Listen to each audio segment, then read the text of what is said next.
नमस्कार, स्वागत है आप सभी का। ग्लोबल अड्डा आप देख रहे हैं, मैं हूं आपके साथ पुनीत मिश्रा।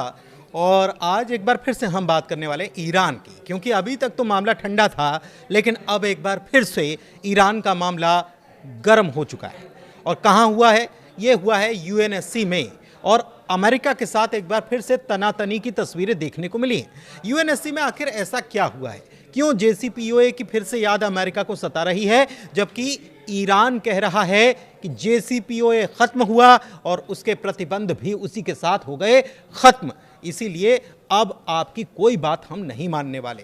पूरे मामले पर चर्चा करेंगे। मेरे साथ मेरे सहयोगी अंकुर जी मौजूद हैं। सीधे उनके पास चलते हैं और उनसे समझते हैं कि यूएनएससी की बैठक में आखिर हुआ क्या है। सर, देखिए पुनीत, यूएनएससी की बैठक में फिर से वही बात दोहराई गई कि ईरान को ये कहा गया कि आप जेसीपीओए यानी कि joint comprehensive plan of action जो साल 2015 में ईरान के साथ एक मुआहदा किया गया था कि उस पर सहमति बनाएं और उसके हिसाब से आप अगर आगे बढ़ेंगे तो आप पर प्रतिबंध हटाए जा सकते हैं।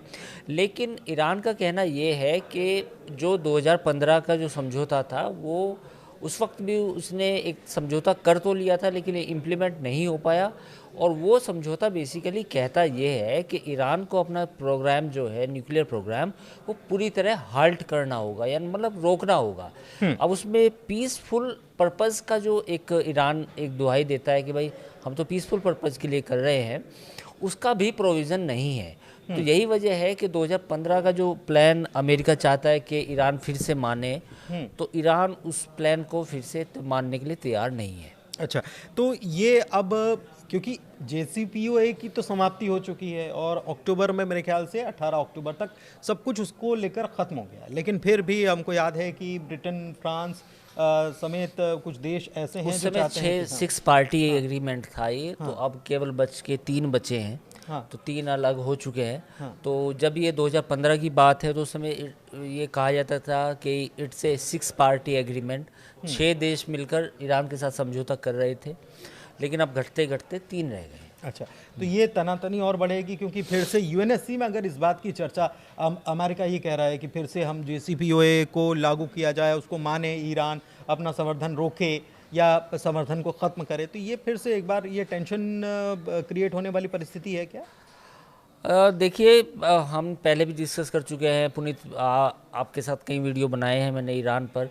उसमें हम यही बात करते थे कि जब ये लड़ाई हुई, ऑपरेशन लायन, राइजिंग लायन जो जिसका नाम था, वो जब हुआ तो तब भी कोई सोल्यूशन नहीं निकला था। वो एक अचानक से 6 दिन 7 दिन चला और फिर उसके बाद बंद हो गया। उसका कोई सोल्यूशन उस वक्त भी नहीं निकाला गया था। आपने बमबारी करी ईरान पर, ईरान ने भी वापस आप पे रिटेलिएट अटैक किया, but it was not over. तो अभी जो लगता है कि अब आगे क्या होगा, तो अब आगे फिर से कुछ हो सकता है साल 2026 में। तो साल 2026 काफ़ी महत्वपूर्ण रहने वाला है ईरान के पॉइंट ऑफ व्यू से, क्योंकि ईरान ये फैसला करेगा कि मुझे आगे करना क्या है, क्योंकि अमेरिका और इजराइल लगातार दबाव बनाएंगे 2026 में। और जो और वेस्टर्न कंट्रीज हैं, जिसमें फ्रांस भी है, जर्मनी भी है, ब्रिटेन भी है, वो भी ईरान से इस बात की तवक्को करेंगे कि भाई आप अपने प्रोग्राम को बंद करें। लेकिन ईरान जिस लेवल पर पहुंच चुका है, यानी कि जो 60, 70, 80% तक के इन्वेस्टमेंट तक पहुंच चुका है, वहाँ से वापस आना ईरान के लिए संभव नहीं है। और अब ईरान भी जो लड़ाई पिछले साल मतलब इस साल 2025 में जो हुई थी, उसके बाद ईरान भी समझ चुका है कि बगैर एटॉमिक बम के उसको दिक्कत हो सकती है। जिस तरीके का अमेरिका का एजेंडा उसके प्रति है या दूसरे मुल्कों के प्रति, उसके पड़ोसी मुल्कों के प्रति रह चुका है। मैं ये समझना चाह रहा हूँ कि जेसीपीओए में जब ये प्रतिबंध वापस स्नैपबैक मैकेनिज्म लागू करने की बात जर्मनी, फ्रांस और दूसरे देशों ने, ब्रिटेन ने की थी, ये इसमें चाइना और रशिया, ये जो मुल्क हैं, ये सपोर्ट कर रहे थे, लेकिन इनका सपोर्ट उस वक्त काम नहीं आया था। आज यूएनएससी में कुछ इनका साथ मिलता हुआ या भविष्य में ये साथ खड़े हुए ईरान के नज़र आएंगे क्या? नहीं, देखिए, एक बात समझिए कि चाइना हमेशा उस तरह से सामने नहीं आ सकता। यूएनएससी में अगर कोई वोटिंग हो तो उसमें हो सकता है चाइना एब्सटेन रहे या चलो सपोर्ट भी कर दे, मैं मान सकता हूँ। लेकिन चूंकि यूएनएससी का जो एक स्ट्रक्चर है वो ऐसा है कि अगर आप खिलाफ भी वोट करते हैं या एब्सटेन भी रहते हैं तो उसका ज़्यादा फ़र्क नहीं पड़ता, उसमें एक मेजॉरिटी होती है तो मेजॉरिटी काम करती है। तो वो मेजॉरिटी ऑब्वियसली वेस्टर्न कंट्रीज़ के पास है, पूरा पलड़ा उनकी तरफ झुका हुआ है, तो उसमें अगर रशिया और चाइना अपोज भी करें तो इट डजेंट मैटर। तो चाइना और रूस का कोई अगर विरोध करेंगे यूएनएससी में, उससे कुछ नहीं होने वाला।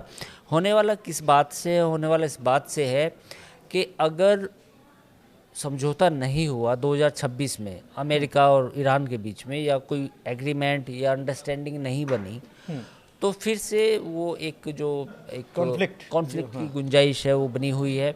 और हालांकि ईरान ये बात अब समझता है कि अगर कोई दोबारा कॉन्फ्लिक्ट हुआ तो उसके लिए उसको बड़ी तैयारी करनी पड़ेगी, और शायद वो कर भी रहा हो, क्योंकि ऐसी खबरें भी आती रहती भंडार हैं कि अपना बढ़ा रहा है, मिसाइलों का ज़खीरा बढ़ा रहा है, साथ ही वो अपने एटॉमिक प्रोग्राम को भी कहीं ना कहीं चालू कर रहा है।